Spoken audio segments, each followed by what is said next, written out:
Hi there, Bronson here with Casual Haven. I, like many other gamers in my age range, started my love of gaming with Nintendo's little Pokemon playing machine. Sure, I played games before getting my hands on my Game Boy Color with a copy of Pokemon Blue for Christmas that fateful year, but none of them clicked for me as that adventure did. In the years to follow, I stayed in Nintendo faithful, while over time acquiring everything from a Game Boy Advance to the Wii U, and eventually, the Switch. I also managed to acquire and sell the Persona Grimoire Special Edition 3DS, and I will never live that one down.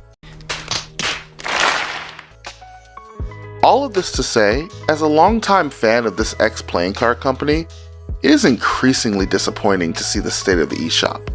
The broken and buggy ports that come out monthly, and Nintendo's anti-consumer business practices that make this whole situation a lose-lose for fans who have supported them their entire lives. So, let's start at the beginning of the problem. All pain seems to stem from the eShop. But what is the Nintendo eShop? Or rather, what is it supposed to be? I've always settled on digital storefronts being used as a tool to connect consumers with the products they want without having to deal with the middleman. That middleman in this instance being physical storefronts. Back in the days of the Wii, I always heard that Nintendo had no third-party support, and that you only bought Nintendo products if you wanted to play Nintendo games. And sure, there's an element of truth to that, with my best memories of the aforementioned systems being from Pokemon or Smash Bros. And Mario Kart, never Mario Party. But without support from third parties, your platform tends to die. Look to the Ouya for the perfect example of an unsupported console. It is speculated that due to the poor performance of the Wii U, Nintendo decided to go all out with its eShop in order to boost sales. And, before it was shut down, the Wii U eShop could be described as wonderful. It was filled to the brim with GameCube and Game Boy Advance games that I had a hard time getting my hands on. Stuff like Mega Man Battle Network and The Legend of Zelda Wind Waker were all there, at reasonable prices no less. So it was easy to assume that when the Switch came out, it would follow this trend. The mobile nature of the console made it the perfect place to play those Game Boy Advance and GameCube games you love so much. So, in 2017, when I got my hands on this technological marvel, it was safe to assume that I was more than a little disappointed. Just you wait, the fans cried. Nintendo is just holding off on dropping the good games. And to their credit, it only took 5 years for the Nintendo to give us GBA support, albeit in the form of a monthly subscription, and with far fewer games than what was found on its older brother. And you see, that's where most of the Nintendo fanbase seems to live nowadays. Either we're paying for nostalgia, or we're paying more for the lesser versions of games found cheaper and better elsewhere, all to say that we can play them portably. And what games are we playing portably? Just the games we've played millions of times on other platforms. We should have known when Skyrim was announced in the reveal trailer for the Switch what we were getting ourselves into.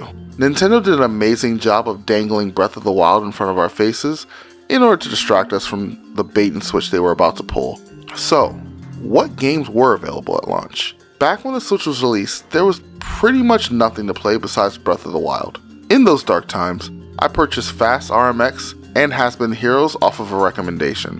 One of these games was fine, the other, not so much. But both of them were perfectly working titles for the most part. I didn't feel cheated based on the purchases that I had made. Fast forward to now, and my Switch is filled with games I will never play. Some of them are just not my cup of tea, others are completely broken with glitchy interfaces and blurry visuals. Every time we get a game from a previous generation, like Dying Light, it shows the console's hardware limitations yet again. While the Switch is a powerful handheld device, it is not as capable as its competitors, or even the generation before that. This discrepancy in hardware often leads to compromises when developers are attempting to bring their games to the Switch.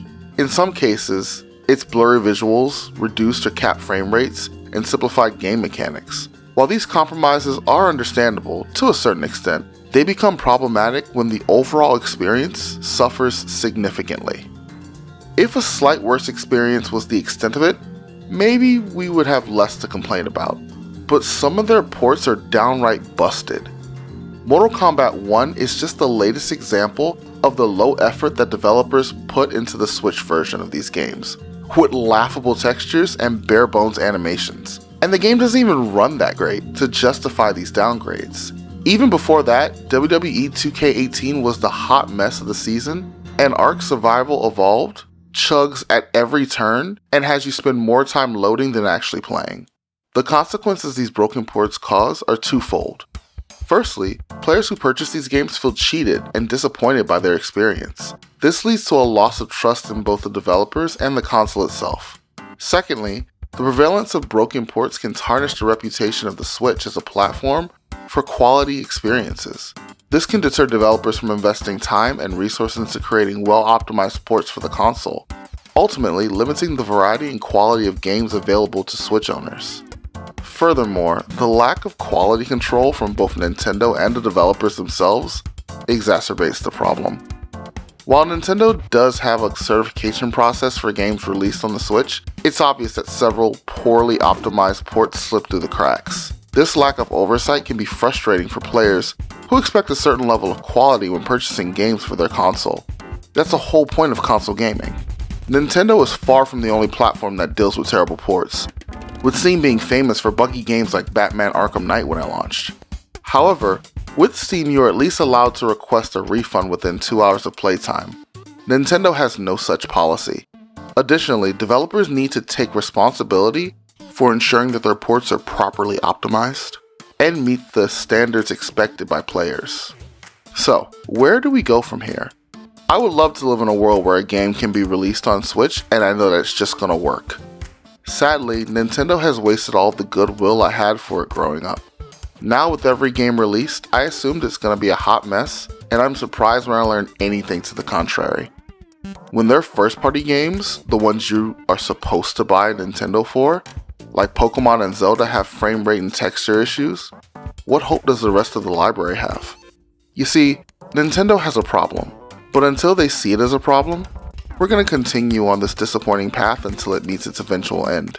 The prevalence of broken or poorly optimized ports on the Nintendo Switch is a significant problem that affects the overall gaming experience for all Switch owners. The hardware limitations of the console, the rush to capitalize on its success, and the lack of quality control all contribute to this issue.